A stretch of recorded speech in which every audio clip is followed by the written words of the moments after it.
How's it, everyone? Mufara here. Welcome to Heliopolis Radio. And today I've been fortunate enough to be joined by Luke Weinhagen. So Luke is a I think, the type of individual we need to be talking to and the way our society seems to be moving. He's a certified situational awareness instructor. He's also a former United States Marine, and he's the founder of Core Human Competence LLC. And not only that, he's also a published author. It's called The Primal Primer. And so I recommend you grab the book. And I know, these type of things in today's society with all the conveniences that it affords us, we don't tend to pay attention to these things. But I think most of you that do tune into the podcast and agree that the world that we're moving into, we're going to need to adopt a lot of these skill sets moving forward. And this is not to be all doom and gloom. It's just to be kind of safe and secure in your mind that you're doing everything you can to maintain your conveniences. So I hand it over to you, Luke, and tell us about yourself. Absolutely. So first of all, I appreciate you having me on today. And just right out of the gates, you hit on exactly what I'm trying to address here. It's that the mental aspect of these things that's important, right? The stuff that I present in the work that I do, and in the book that I put together, it's a lot like you need to know how to do these things, even if you never have to do them, right? I mean, it impacts how our brain functions, right? A lot of people look at the skills we're talking about, and just to be clear for the audience, the stuff we're talking about here are what are commonly associated with people who consider them survival skills, right? I don't call them that. I call them human skills. I think they're essential to us being human beings. And people that are in survival communities or preppers and things like that, they're practicing those skills on a regular basis. But I make a distinction there. What we're talking about are essential human skills, what I call core human competencies, right? And so that's kind of where I'm coming from with that whole frame, if that makes sense. So and not obviously going into as much as you're willing to divulge. Obviously, can you kind of describe your journey? Obviously, you have a military background, which is quite extensive, and obviously don't have to go too much into that, but by the looks of it seems that you have a strong tie to the ancestral way of life. And I just want to ask you, is this something that's been passed down in your family? Is this kind of been a strict rule, like coming up, that we have to have these basic skill sets and there's no compromise on them type thing?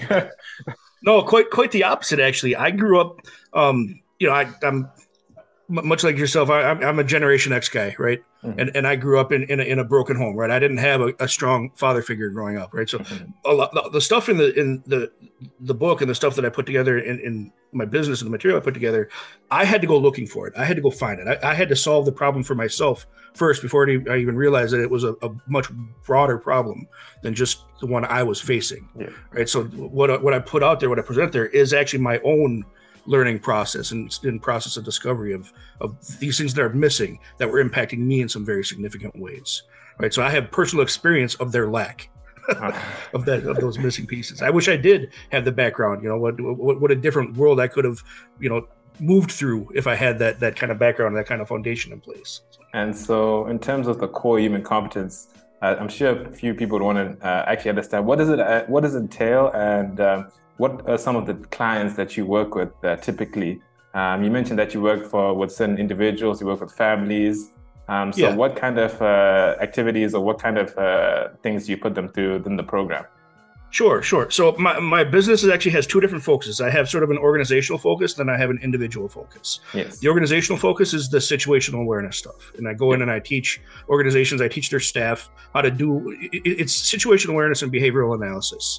And the goal there is to pick up on the cues in your environment, and the people that are in your environment pick up on the cues that they're giving off, so you can get out ahead of problems before they occur, right? It's really just paying attention, right? And reading the kind of body language and things like that people are giving off. And, the research shows that body language, nonverbal communication, is anywhere between 60 and 70% of all human communication, right? And that's true across a lot of different animals, but for humans, it's about 60 to 70%. And I don't know what your experience was, but my experience of going through schooling and things like that, we spent zero time on the study and development of correctly and accurately reading individuals' body language. And it blows my mind now that I've done the research and I've looked at the data and I've developed the skills, that we spend so much time on grammar and the reading and how to put a sentence together correctly. And we spend no time on what does it mean when somebody, is pointing their body away from you when you're interacting with them. Yeah. right? We do nothing, nothing. We just expect people to pick it up, right? So that's the organizational focus. On the individual side, I take that and I incorporate it with these ancestral skills, Yeah. the fundamental skills. And I have the program put together so that I can teach groups or individuals how to do the things like find your own food from your environment. Yeah. How do you identify water sources? How do you purify the water sources once you identify things like that? How do you build a shelter to protect yourself from the elements? Things like that, right? So I'm combining those two things. I don't know if you're familiar at all with Maslow's hierarchy of needs. Yes, no, 100%. Yeah. So I think that the higher you go, it depends on the lowest comforts being taken care of. So like your food, yes, your security, absolutely. then you move on to the next and the next. Yeah. Yeah. So it's a hierarchy. So it's presented like a triangle, right? Where the base layer is broader than the layers above and supports the layers above. And that very bottom layer is that physiological needs, right? So you have to have your food, your water, your protection from the elements, your ability to rest, right? That's that base layer, right? And those needs have to be met before you can explore the next level up. And that next level up is that safety and security, right? And those bottom two layers are what are considered the basic needs. Those are our, basically, for lack of better words, those are our animal needs. Mm-hmm. That's what the human needs, right? Above that, we start getting into relationships. The way relationships with each other, how we have relationships with strangers, intimate relationships, all kind of stuff, right? So then it progresses above and beyond that. Now, one of the things that I'm finding, one of the things I found, and what led me to exploring this whole topic was working through Maslow's material. It's not enough to have those needs be met. Right, we can't just it's just not sufficient just to have those needs be met. Like all other complex organism on the planet, we have to have the capability of meeting those needs ourselves. Right? Otherwise, that foundation, that base of that hierarchy, instead of it being a triangle shape, it starts to become more like a diamond shape, and it becomes very, very unstable rather than being very, very stable. That foundation, right? And that impacts all the needs upstream from that.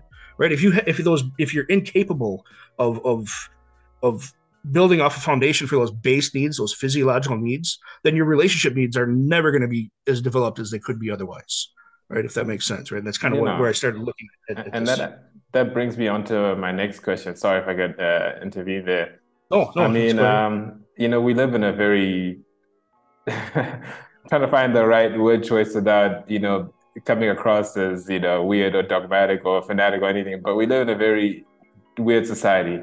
And so with the programs that you teach, what recommendations do you have for people who may not be able to have an in-person consultation with you? Let's say, for instance, I'm based in South Africa, so you have a demographic or audience that tune in outside of reading the book, because a lot of us are now concentrated in urban areas. So most people, when they get the idea of prepping, they think more outdoor. You have access to, even just the idea of proper running water in an urban setting.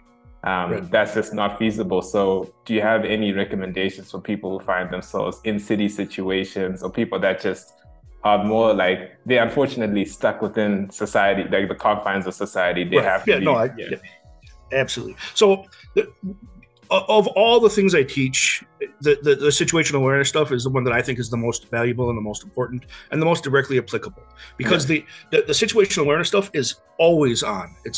You're using it all day, every day, in any environment you go through.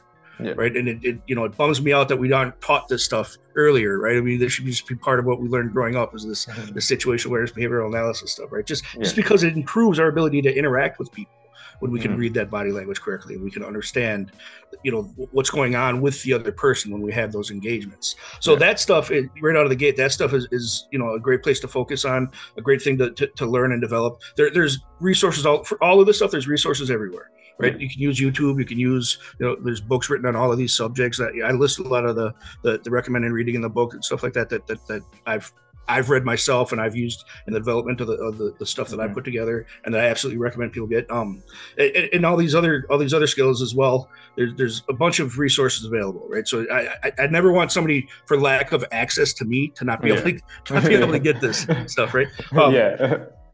And one of the things I hoped to do with the book itself is kind of strip everything down to as low a common denominator as possible, right? So like the lessons that I teach in the book, they may not be the optimal lesson for your specific environment, but it's the easiest and most approachable lesson for that skill set for all environments. And what I recommend people do is that they build that kind of skill set, and then from there they can extrapolate for whatever actual situation they're in, right? You just want that foundational skill that you can pull from and build off of and expand from, right? And a lot of, there's not a whole lot of them that I present. The book's not huge. It's not an enormous volume.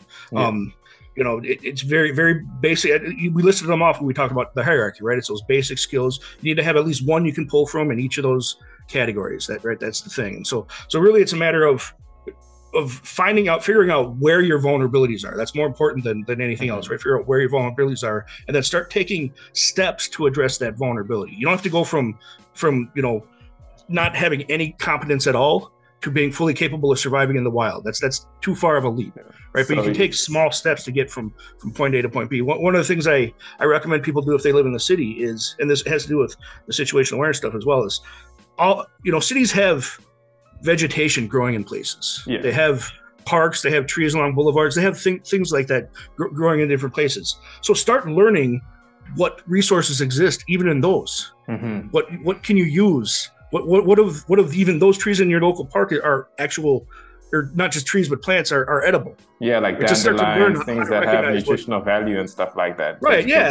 And not that I think you'll ever need to use that, but just because that's gonna provide for you that peace of mind of being able to you're turning your environment back into a resource.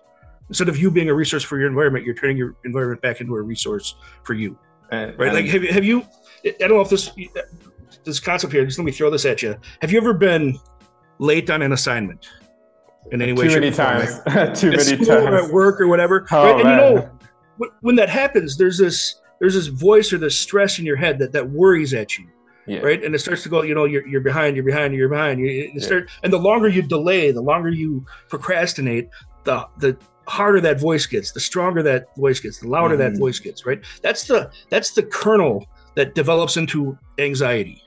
Right. And so what I'm suggesting here, what my argument is with this stuff is, let's say your needs are being met, right? You have access to food, you have access to water, right? You have a house, all these things, but you're incapable of finding any of those things yourself, right? You're completely dependent on some external source for finding those things. Right. That has that same effect in your brain, in that midbrain. Your limbic system knows that you are not actually capable of providing for those needs. Yeah. And so that worry that is ever present, it's a small one, and each of us is more or less sensitive to it, but it's this constant drip of anxiety that's going to build and build and build and build over time. And it really compromises you and really puts you in a very vulnerable position 100%. In your interacting with each other and your interactions with the infrastructure that you exist in, with the systems that you exist in. Mm-hmm. It puts them in a position where they can exert a lot of power over you because you're in this vulnerable, exploitable state at all times because you don't have these competencies in place. So that's what I mean when I say it's not so much important that you're using these things on a regular basis, but it's absolutely essential that you know how to do them, right? That you have the skills. So you talk about the limbic system, and look, I'm not trying to be all kind of doom or gloom or anything like that, but let's just assume, I mean, you have a military background and you also practice these survival skills. Let's just say worst case scenario, push comes to shove, and when chaos erupts, we go straight down to our base animal actions. We know our sense of discernment. Very few people, unless they have some type of background or they've been through certain experiences in their life that they can control their reactions in situations. What would you recommend for someone who has no clue? Let's just say everything goes down, systems. What kind of, basic, simple, even if it's a thinking process, a way of thinking, how do you take control of your survival faculties and not let them be detrimental to you, like not let your survival response actually kill you rather than preserve you? Right. And that just like we spoke about earlier, that first step is identifying that those vulnerabilities even exist. Right. Most of us just take all of this stuff around us for granted. 100%. I see people walking down the street staring at their telephone. Yeah. Right, at their smartphone, right? They're literally walking down the sidewalk or down the path with their face plugged into their phone. That's you're nothing but a target, right? If not for a hostile human, you're a target for nature taking you out because you're not paying any attention to what's going on around you. Right? Yeah. I mean, people want to think people want to think that we are in these safe environments, but we're on a giant ball hurling through space. None of us are safe ever, right? We walk down the street with thousands of pounds of metal and plastic and chemicals flying by us, controlled by people that are barely paying attention to what they're doing. None of us are safe. We want to pretend like we are, right? So that first step is just plugging back into your environment. Just start paying a little bit more attention, right? That's the first one. So you can see these things coming. Now, from the frame I operate from, what I teach is there's three general categories of human interaction. There's cooperation, there's violence, and then there's avoidance. Yeah. Right. Those are the three broad categories of human interaction. Right. One of the things that I'm trying to do with this book and with the material I teach is, let's say you're not in a position where violence is an option for you. You don't have the skill set. You don't have the physical strength. You don't have the tools available to you. Right. It's not something that's in your wheelhouse right now. You haven't developed that capacity yet. What I'm hoping with what I provide with this is that giving you the option of avoidance. Right. So that's why situational awareness is such a big deal. If you can see it coming and you can step out of the way of it, that's you avoiding that interaction, that potentially negative interaction, that potentially consequence, high risk interaction, whether it's with, another person or the environment or whatever. Just get out from in front of it. Right. So that's really what I'm doing there. And the goal then, the reason that's important, the reason I want those options available, violence and avoidance, is because if you can't say no to an interaction, like if you're in that exploitable position, you're in that vulnerable position, and you can't say no to an interaction, you're not actually participating in cooperation.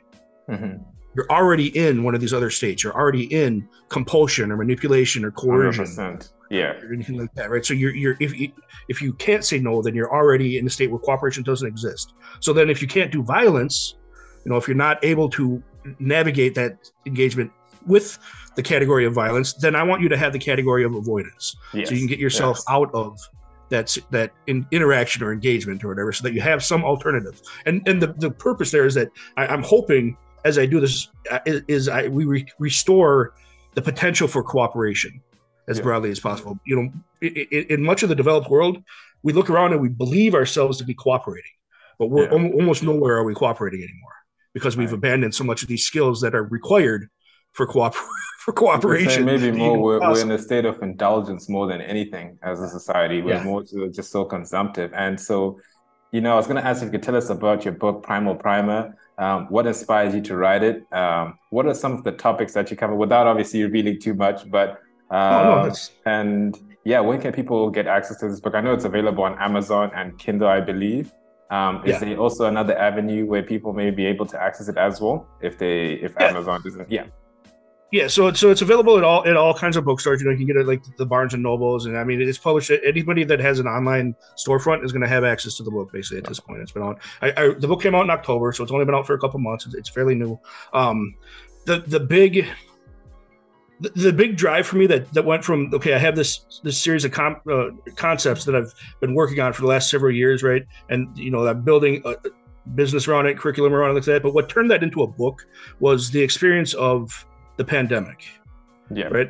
So the pandemic hit, and we start seeing these lockdowns and all that kind of thing. And what I'm actually witnessing here is the concepts that I've been working on are suddenly present in very real ways for people, right? I mean, we're looking at a situation where people are at risk of being denied their access to food because they're not complying with what an authority is saying. They're saying, we're not going to let you go to the grocery store unless you do what we tell you to do. We're going to deny you access. And I don't care where people land on the pandemic itself, and the response to it.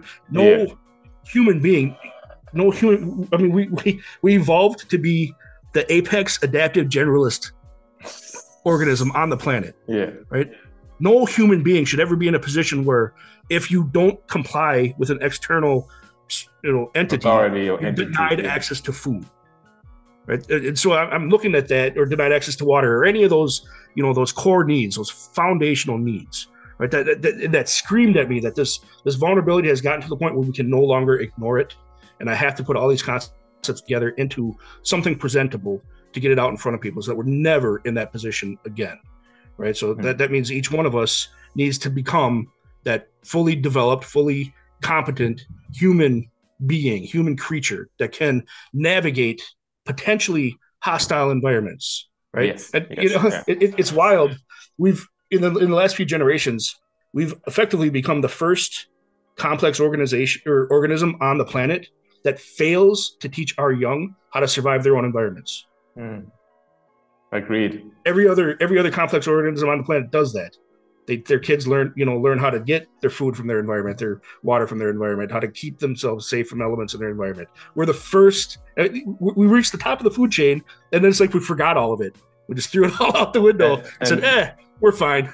Would you say that it's society's technological advancements that have kind of put us in a state of ignorance type thing, that we, like you said, we take everything for granted, and we're always fed this idea that, you don't ever need to even think about regressing to your old primal ways of living. Our new way of life is, that's kind of the thing. And then when things get bad, and fortunately for me, I'm based in South Africa. I was born in Zim.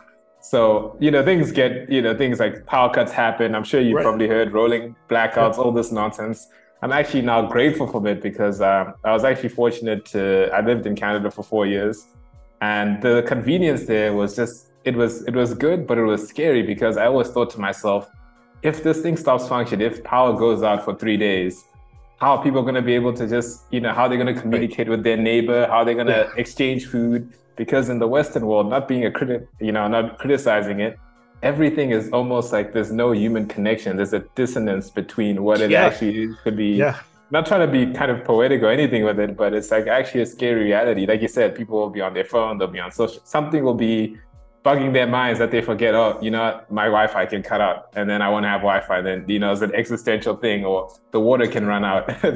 So it's quite scary. It's very scary, actually, So even when you reached out, I was like, yeah, this is the right person to, people need to listen, because, I feel like our society now, especially with the way things are globally, you have this bloody war going on. God knows what's going to come of that. We have, all these restrictions, supply chains, and, it's not trying to fearmonger and try to say this is going to be bad. Nothing may happen, but, just for your own peace of mind, at least that if things can get bad, you're actually at least putting yourself in a position to be able to kind of fight through it, or at least, So I don't know how you feel about the state of things in that sense.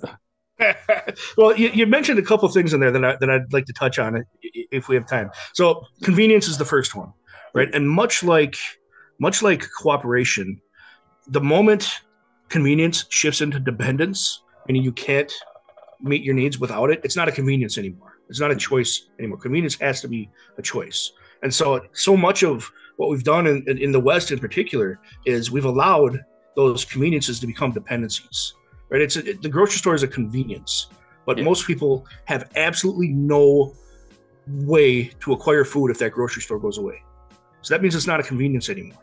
It's not a choice for those people, right? It's a dependence. They are dependent on the existence of that for their access to sustenance, right? And that's crazy. We don't even look at that anymore, right? But that's a huge vulnerability, right? The other one that you mentioned is, a lot of people, when I start talking to people about this, they think I'm advocating for some sort of going back to the old ways, right? And I'm not. I love technology. I love modern medicine. I love the internet. I love being able to have a conversation from myself in the United States to you in South Africa, right?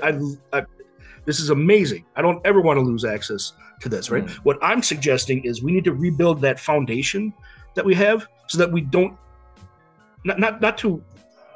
for regression. Regression is always a terrible idea, but without that foundation, we can't integrate the new.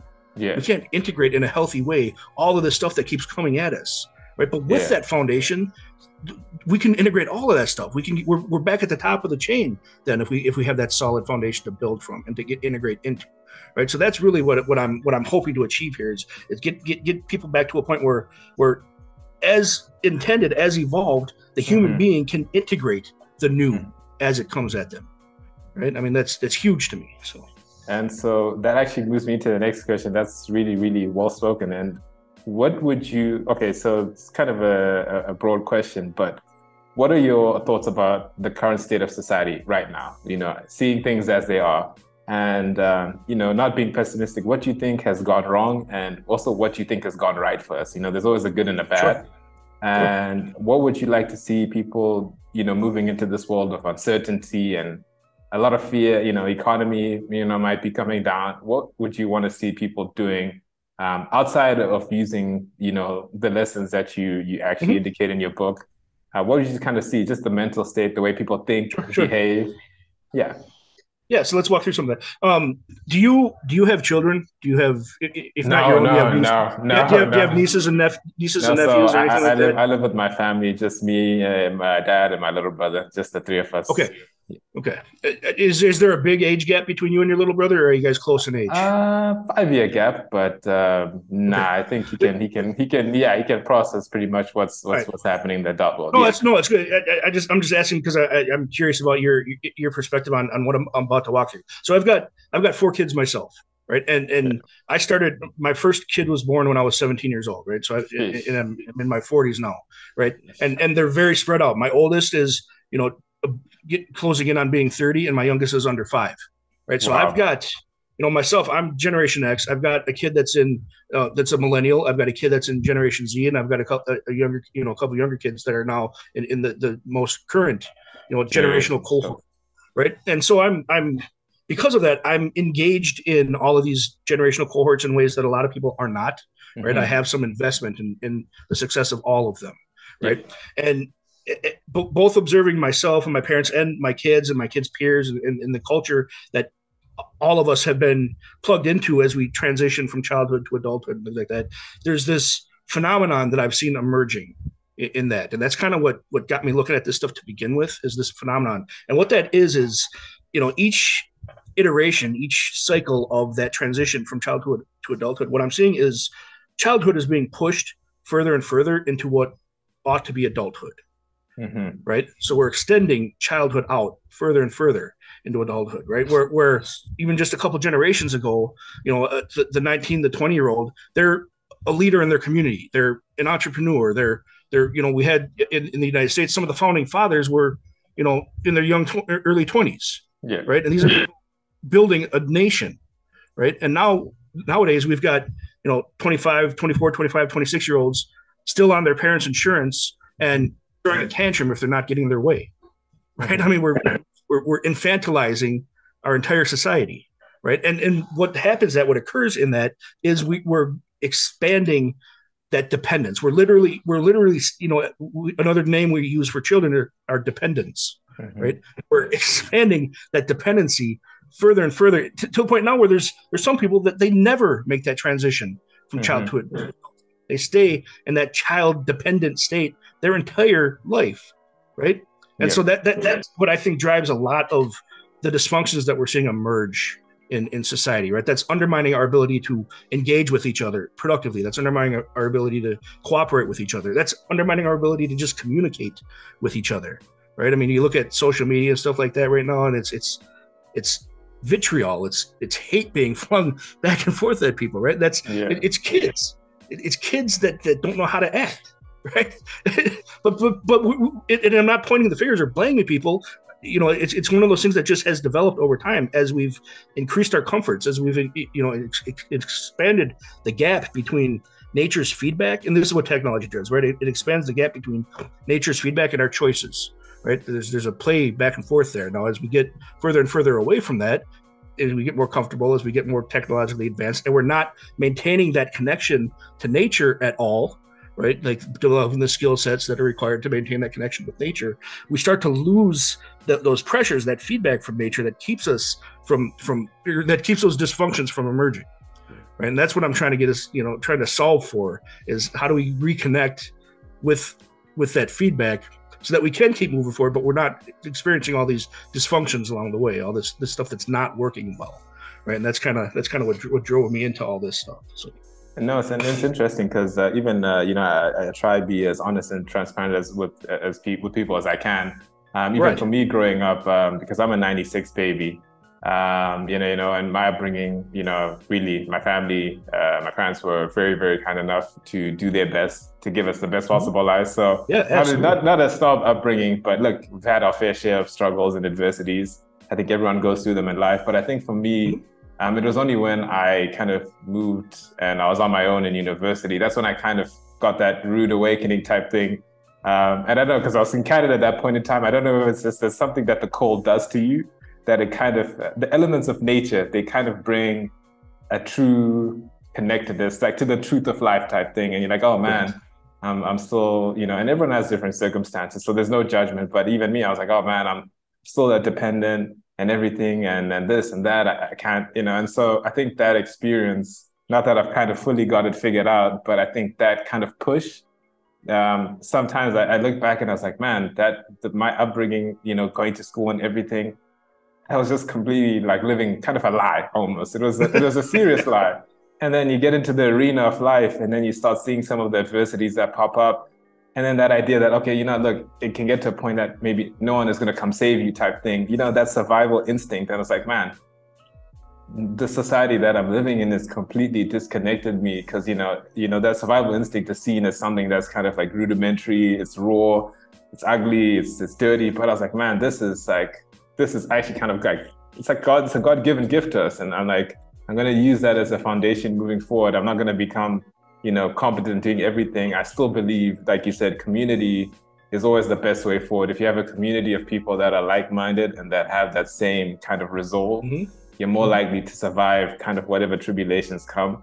But it starts with you, the individual, kind of going through your own connection to your physiology, to nature, and it's just kind of to the laws of life, the unspoken laws of life type thing. I don't know if you can get the sense, but it's an unspoken law of life that you kind of pick up on. And Yeah. so, Well, and you made a great point there. Your experience in Canada, I think, was very valuable. You walked out the door and you were reminded that outside there can kill you, right? And that's just true, right? I mean, we have a lot of things in place to mask that, to hide that, to protect us from that, but it's just a true thing, right? We're surrounded by things that can kill us. And it's not like they're out to get us. It's just that's the way nature works. It just dispassionately can kill you at any time. Right? I mean, it's not mean. It's not cruel. It's just it doesn't care, right? You step out a line, you step off the cliff, you're gonna fall, right? I mean, it's just the yeah, truth of it, right? So yeah. one of the concerns people have when they start looking at this material is like, all right, if I learn this, am I going to be walking around scared all the time because suddenly I'm paying attention to the fact that the world can kill me, right? And it at first, yes, right. When you first start learning this stuff, yeah, there's going to be a transition period where you're like, all right, now I recognize that everything out here is trying to kill me.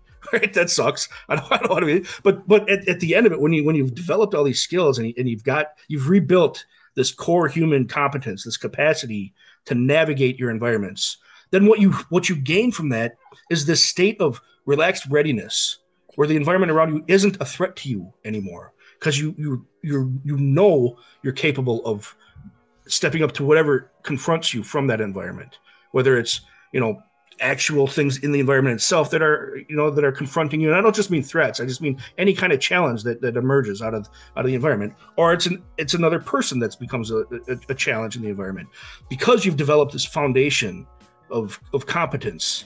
Right, then you have you have access to that state of relaxed readiness, right? Mhm. And that's really what I'm hoping people pull out of this, or gain from this, right? And that's what I mean when I'm saying that one, you're going to be able to survive anything because you have this foundation to draw from, to overcome whatever confronts you, right? You're going to slay your anxiety because now instead of being dependent for your needs and your brain knowing that you're dependent for your needs, you're capable of facilitating your own needs, right? And then exit the system means you're no longer in that exploitable state.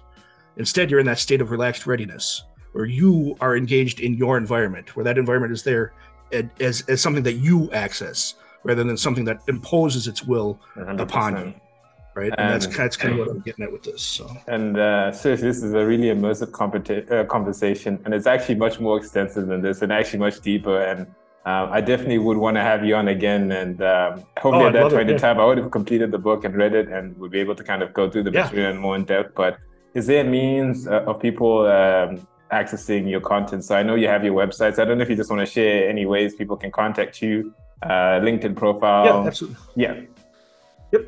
Yep. So the book is called The Primal Primer. It's available in all online retailers. Amazon's probably the one I focus on the most, mostly because I'd really like to get people's feedback, right? So if you do pick up the book and you read it through, if you think it might be valuable to others, please come back and leave a review on Amazon. It really makes a huge That's great difference there. reviews, Right? by the way. I checked it out. It's almost a 5-star rating on Amazon, so it's a worthwhile Yeah. read, man. And even if you hate it, I want to know. I want to keep improving this thing, and I want to keep, making it better. And how I present the material, I want to keep improving upon. Right. So all feedback is good feedback. My website is corehumancompetence.com. That's where I have my business offering. That's where I'm presenting the curriculum. You can go find the book through there as well. It's in all formats, right? You can get audio, you can get even a video books available. You can get the electronic book, and then it's in paperback and in hardcover as well. So it's all formats are available. I'm on Twitter at lukeweinhagen.com. My name's on the screen. If you have, it's a tricky one to spell, but it's right. It's on the screen there. I'll send you links for all this as well. And then I'm on things like Substack and stuff like that. So all of those links are available on the website as well. So the website's really the easiest way to go. It makes you can find all the other stuff I do from the website. So.